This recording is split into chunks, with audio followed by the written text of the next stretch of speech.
Amado de Deus, saúde a todos com a paz do Senhor Jesus Cristo.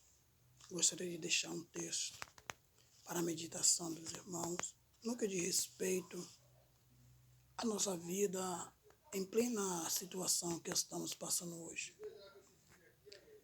João, capítulo de número 16, versículo de número 33. Jesus em vida, no meio de nós, entre nós, em carne e osso, ele diz em um dos textos para conosco: tenho-vos dito isso, para que em mim tenhas paz. No mundo tereis aflições, mas tende bom ânimo. Eu venci o mundo. Irmãos, é interessante a segurança que Jesus nos passa para aqueles que estão firmados e alicerçados nele. Quando observamos ao nosso redor e ao nosso mundo, vemos pessoas desesperadas e muitos com síndrome do pânico, fobia, desânimo, depressão, devido a todas essas circunstâncias que estão acontecendo hoje. O salmista Davi, ele tem um texto que ele fala algo muito interessante. Ele diz: ainda que se levantasse um exército contra mim, eu não temerei. Ainda que o mar, as ondas rujam, o mar fique revolto, ainda não temerei. Interessante irmão, que quando nós vemos para o Salmo 46, ele diz bem claro: o Senhor é o que guarda. Ele diz bem claro. Davi, ele começa a expressar a gratidão, como é que Deus ele opera, ele age em favor de nossas vidas. E muitas das vezes nós ficamos apreensivos, com medo, porque somos carne, sujeito à falha e a pecado. E tememos sim as circunstâncias pela qual está acontecendo. Porque a palavra de Deus diz: o que sucede ao ímpio, sucede ao justo, para que ninguém se glorie. Eu não digo para cada um dizer: porque eu sou crente, eu não preciso usar máscara. Porque eu sou crente, eu não preciso me precaver. Não, irmão. Não é bem assim. Somos crentes, vivemos no mundo, convivemos neste mundo, mas não somos deste mundo. Uma coisa é tentar a Deus, outra coisa é achar que Deus tem a obrigação de nos livrar. Não. A palavra de Deus diz, quando Jesus ele estava para ir ascender ao céu, ele disse: olha, eis que estou convosco todos os dias até a consumação do século. Se comerdes alguma coisa mortífera, não lhe causará dano. E se pisarem em serpente, ela não te causará dano. Ou seja, ela não vai te morder, não vai fazer o mal. Mas o interessante é algo que acontece acidentalmente. Eu não posso pegar um copo de veneno e ingerir e achar que Deus ele vai me livrar, é suicídio. E a palavra de Deus diz que os homicidas não herdarão o reino de Deus. Então, irmão, o que nós precisamos entender é ter confiança no Deus que servimos. Crer que independente do que está acontecendo, Deus ele vai operar em nosso favor. A palavra de Deus fala em Salmo que se o Senhor não guardar a cidade, em vão vigia o sentinela. De nada vale levantar de madrugada, orar, clamar e ir para a igreja, se não tiver convicção e certeza de que Deus ele pode livrar a tua vida dessa enfermidade. E interessante irmão. E Jesus, quando ele diz: eis que tenho-vos dito isso, para que em mim tenhas paz.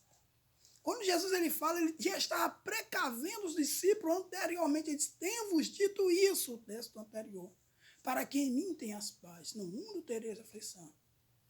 Interessante irmão, que as pessoas que têm dinheiro, que vivem em sua casa de luxo, no seu comodismo, eles ligam, o motoboy traz, a empresa traz as comidas para dentro de casa, se tranca-fia dentro de casa, e achando ele que vai estar livre da situação, está longe dessas questões que está aí da quarentena, enfim. Mas uma coisa é, se Deus ele quiser permitir que a enfermidade chegue, vai chegar. Mas se ele também quiser que permita que a cura chegue, vai chegar. Tudo está no controle dele, nas mãos dele. O rei Agur, ele vai por uma palavra muito interessante. Em Provérbio 30, ele diz assim bem claro: quem é que parou o vento? Quem é que... É interessante quando ele diz: quem é que lançou a água na mola do teu manto? Interessante aqui em Provérbio 22, verso 8, Provérbio 8, verso 22 ao 30. Jesus ali na fala do profeta, na fala do salmista, na fala do próprio rei Salomão, ele começa a dizer, antes que se fundasse o abismo, ali estava eu. Antes que as águas fossem formadas, as estrelas do céu, estava eu ali sentado e sendo diante dele como seu aluno, aprendendo continuamente as grandezas dele.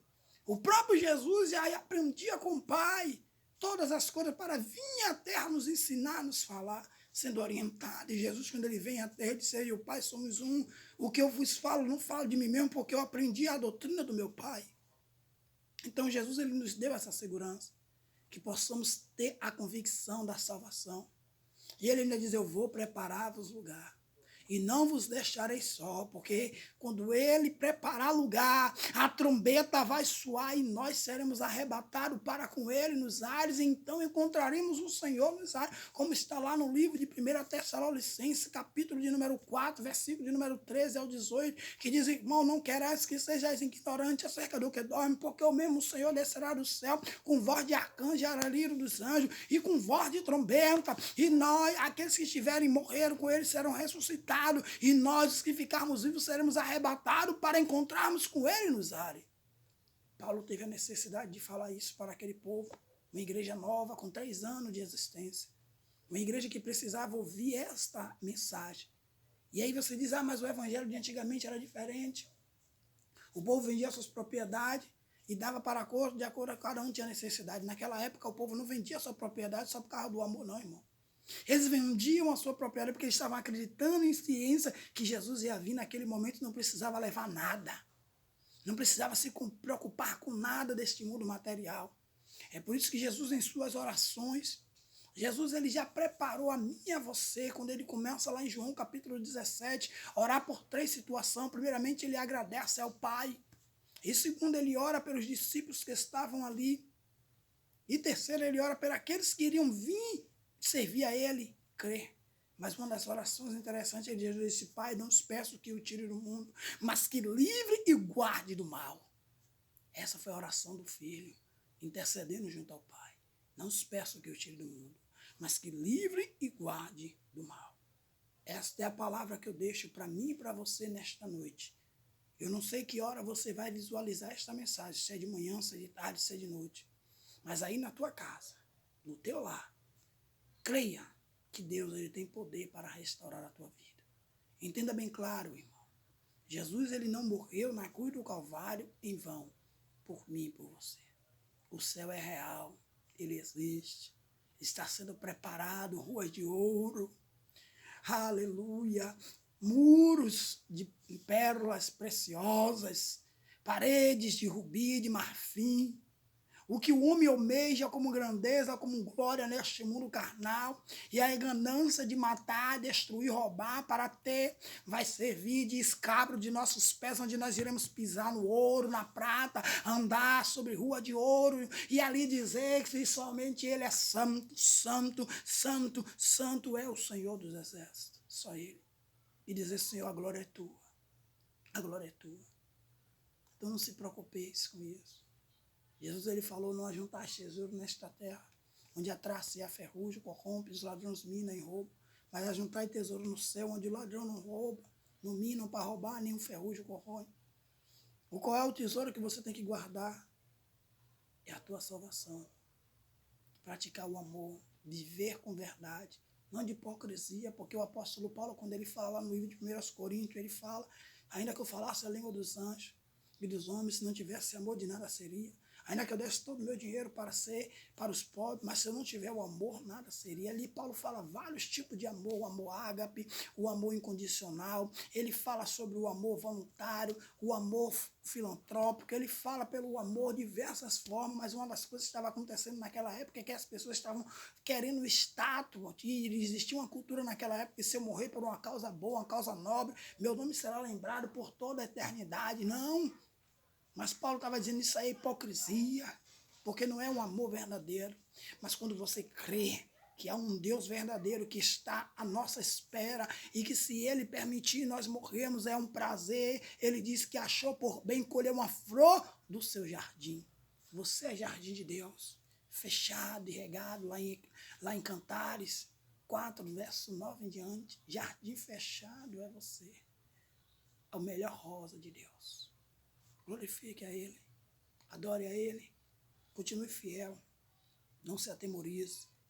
Não fique agoniado, não fique com medo, atemoroso. Creia que Deus ele pode fazer muito mais do que pensamos ou imaginamos. Fica na paz de Cristo Jesus e creia que Ele é contigo e não te abandona. Deus abençoe.